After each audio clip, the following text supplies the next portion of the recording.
예, 수요일 묵상의 시간입니다. 성경 어디로부터든 하나님의 역사를 전할 수 있는 우리가 되자. 성경 어디로부터든 하나님의 역사를 전할 수 있는 우리가 되자. 이런 제목으로 계속 묵상하겠습니다.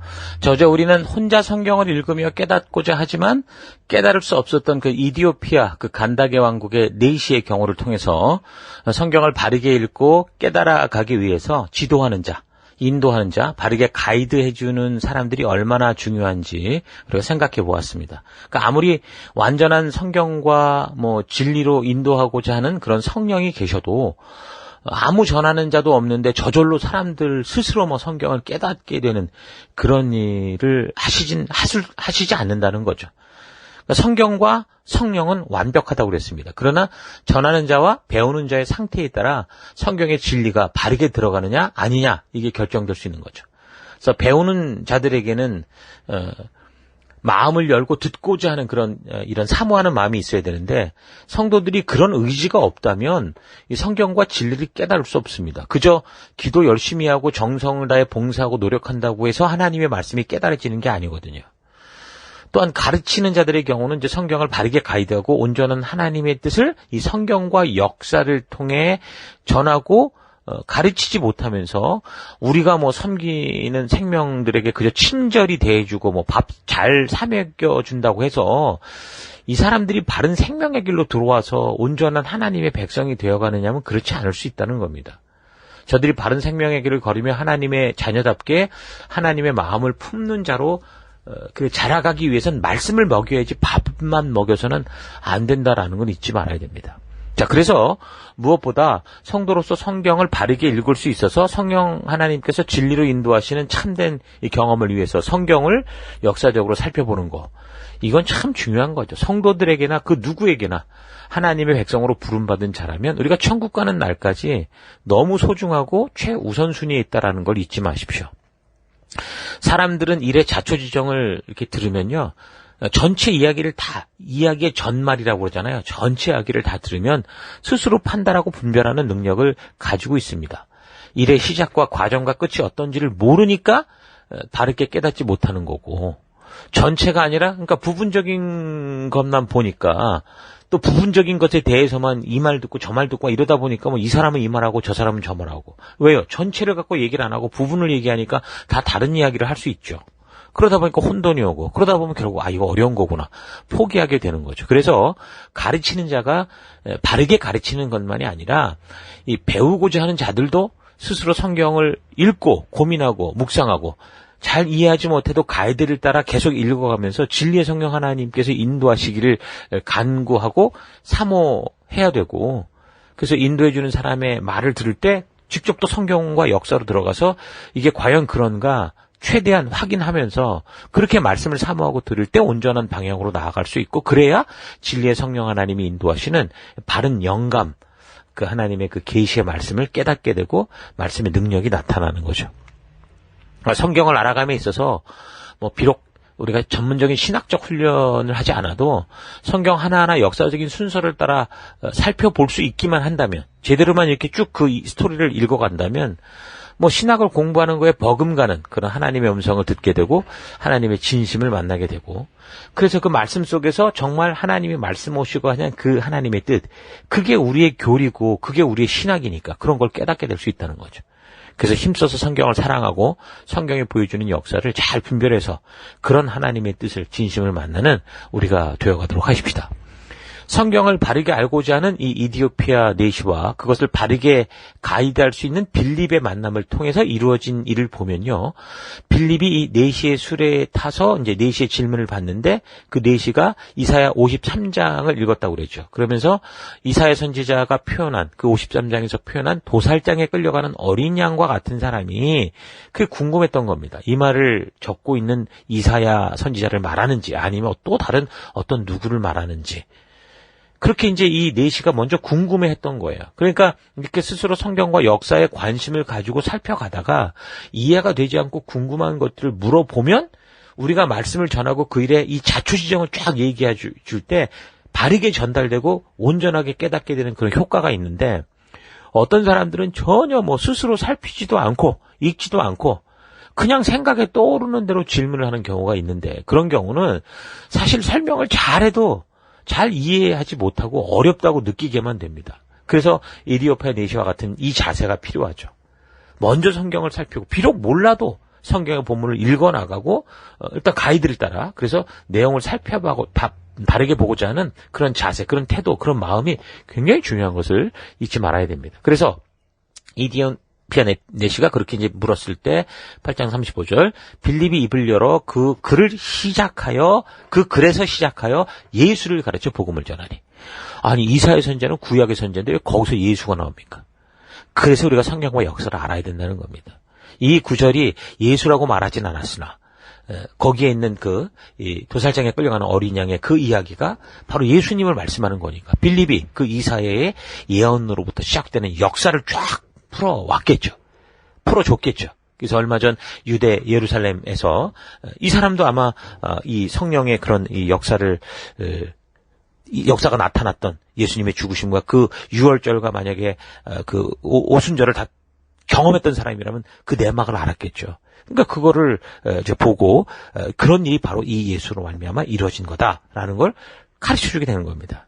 그러니까 베드로의 설교나 또 예수님이 오셔서 하신 일이나 이곳 빌립 집사의 설교도 결국 하나님의 그 사랑, 그 역사를 하나님이 하신 일을 설명한 겁니다. 없는 얘기를 꾸며낸 게 아니라 이미 하나님이 역사 속에서 하셨고 말씀하셨고 약속하셨고 이루어 오신 것들을 설명하고 알게 해준 거예요.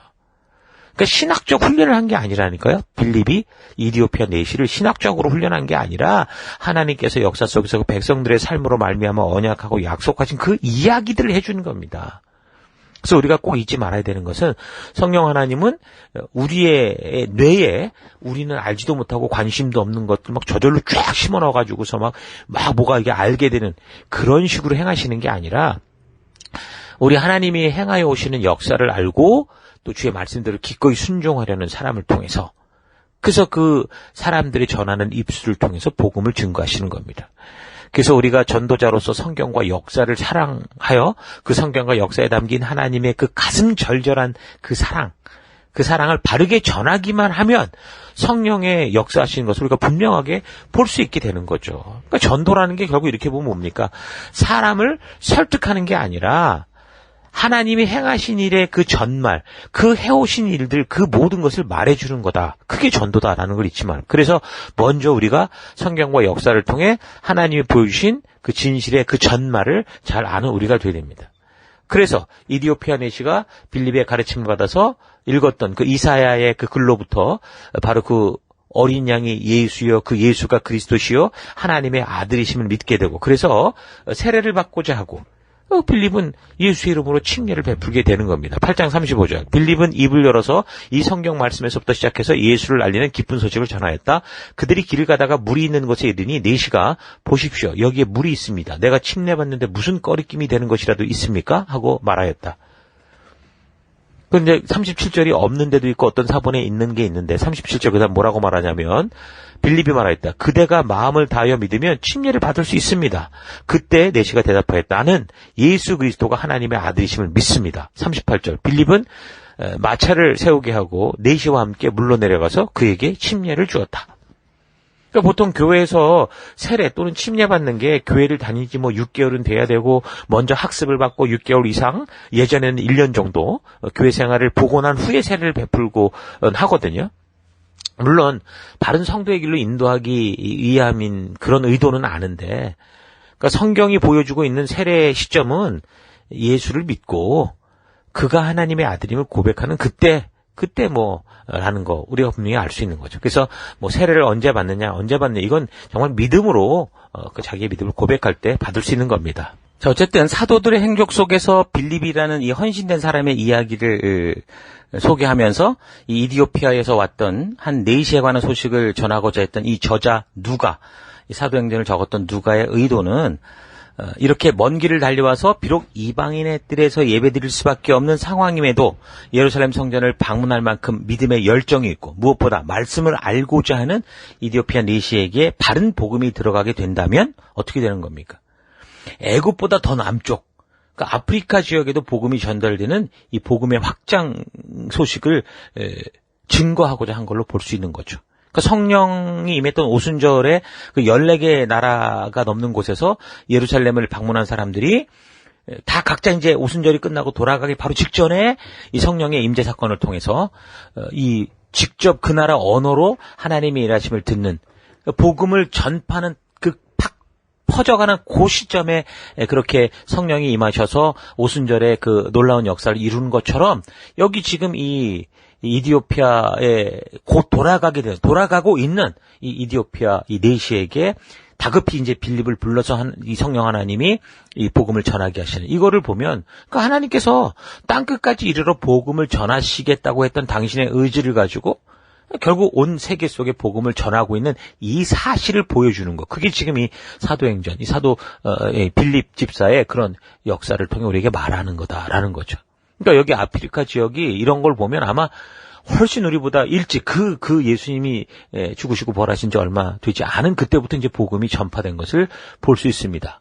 그러니까 이 이디오피아가 아프리카 지역에 있어서 모두들 회교도 뭐 이슬람이거니 생각하거나 아프리카 무슨 토속 종교를 믿는 어떤 그렇게 짐작을 할 수도 있는데 그렇지 않습니다. 이 이디오피아는 8천만 국민 중에 반 이상이 기독교를 믿는 전통적인 기독교 나라입니다. 특히 이제 이디오피아 남부 지방은 거의 80~90%가 기독교도라고 하거든요. 그러니까 노아의 아들 함이 낳은 아들들이 구스, 미스라임, 붓, 가나안 이 사람이었는데 이 유대 역사가 이 요세푸스는 이 함의 아들 구스가 이 에디오피아의 조상이다 그렇게 전하거든요. 그러니까 함의 장남인 구스의 후손들이 세바라고도 하는데 스바, 하윌라, 삽다, 라마, 십드가 창세기 10장 7절에 이렇게 나옵니다. 그렇게 말을 하는데 스바는 남서부 아라비아에서 홍해를 건너서 지금 수단 지역으로 들어가서 이제 스바족이 됐고 하윌라와 삽다, 라마와 십드가 이런 사람들도 모두 아라비아 쪽과 관련이 있는 그런 사람들입니다. 그러니까 에디오피아라는 뜻이 원래 검다라는 뜻을 가지고 있거든요. 뭐 그렇다고 해서 구스인들이 전부 검다 그런 의미는 아닙니다. 또한 구스 후손을 단순히 이디오피아 사람이다라고만 보기도 어렵죠. 구스 또한 구스도 이제 또 다른 그 아들을 낳았잖아요. 그가 바로 중동 땅 중심의 이름을 떨쳤던 그 니므롯, 그 바벨탑을 세웠던 그 주인공이라고 말하는 니므롯이었거든요. 그러니까 이들의 역사적 이름과 지명을 살펴볼 때 구스의 후손들의 초기 정착지는 고대 이제 아수르 지역, 그리고 아라비아, 그리고 아프리카 동부 지역에 이렇게 펼쳐져 있었다라는 걸 알 수 있습니다. 그렇다면 구스의 후손들은 요세푸스가 말하듯 단순히 지금의 이디오피아만이 아니라 이집트 남부 쪽 수단 지역, 이디오피아, 그리고 아라비아 남부, 그다음에 중동 아수르 지역에 고루 정착했다고 볼 수 있죠. 그것을 바탕으로 아프리카 전역과 아랍 전역으로 이렇게 퍼져나간 그런 족속이라고 볼 수 있습니다. 이 구스는 성경에 종종 등장하는데 이 모세의 아내가 구스 사람이었고 솔로몬을 방문했던 스바의 여왕도 구스 여자였고 그러니까 우물 구덩이에 갇힌 예레미야 선지자를 용감하게 구하려고 했던 사람도 구스 사람이었고요. 오늘 본문에 나오는 빌립의 전도를 받은 사람 또한 구스 이디오피아 사람이었죠. 그러니까 이디오피아는 우리나라에도 고마운 그 을이 있는 국가 아닙니까? 6.25 한국 동란 때 에디오피아에 이 군대가 6,000명 넘게 와서 유엔군의 일원으로 그렇게 그중에 이제 500여 명이 부상당하고 150여 명이 전사했습니다. 그러니까 당시 한국은 이디오피아보다 훨씬 가난한 나라였었죠. 하지만 이디오피아 병사들은 이 불쌍하고 가난한 국가에 그러니까 한국에 기꺼이 참전해서 그 어느 유엔 파견 국가 병사들보다 아주 용감무쌍하게 이 무력 침공과 분리에 대항했던 그런 전쟁의 역사가 뚜렷이 남아 있습니다. 그때 이제 이디오피아는 왕정 국가였는데요. 나중에 이제 이디오피아 황제의 하일레 셀라시에라는 이 사람이 박정희 전 대통령의 초청으로 한국도 공식 방문을 합니다. 그 후에 이제 그가 그랬을 때 1968년 한국을 방문했는데 영락교회에서 주일 예배에 참석하는 그런 아주 이것도 굉장히 유명한 일화 중에 하나거든요. 당시 한경직 목사님이 이제 빌립과 이디오피아 넷이라는 제목으로 설교를 했다고 알려져 있습니다.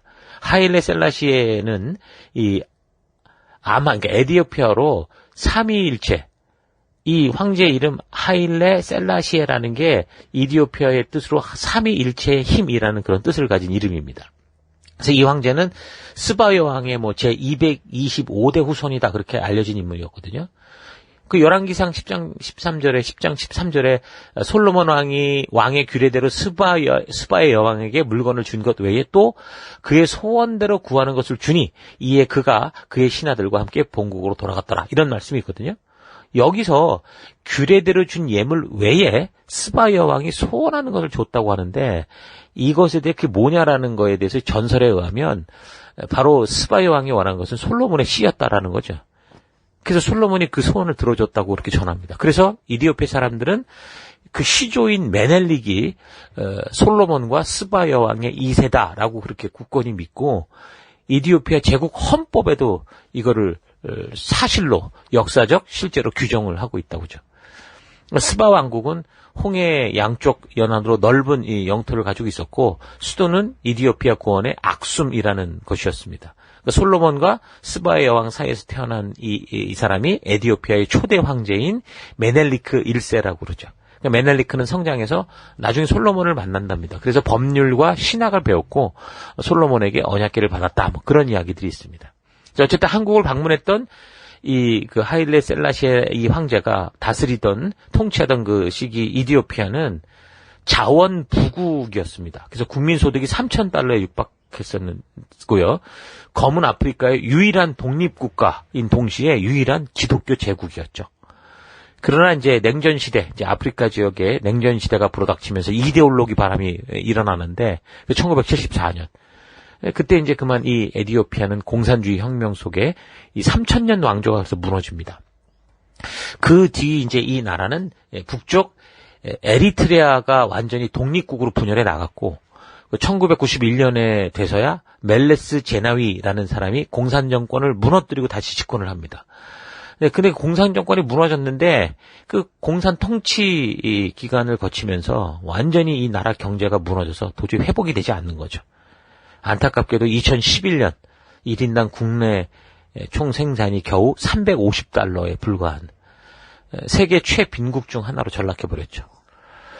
자, 어쨌든 이디오피아에 이렇게 복음이 전파되는 상황을 보여주고 성경에서 더 이상의 언급이 없지만 이렇게 복음화된 이디오피아는 전 나라가 거의 복음화되어서 어쩌면 역사적으로 세계에서 가장 먼저 기독교 국가가 되었을 거라고 볼 수도 있습니다.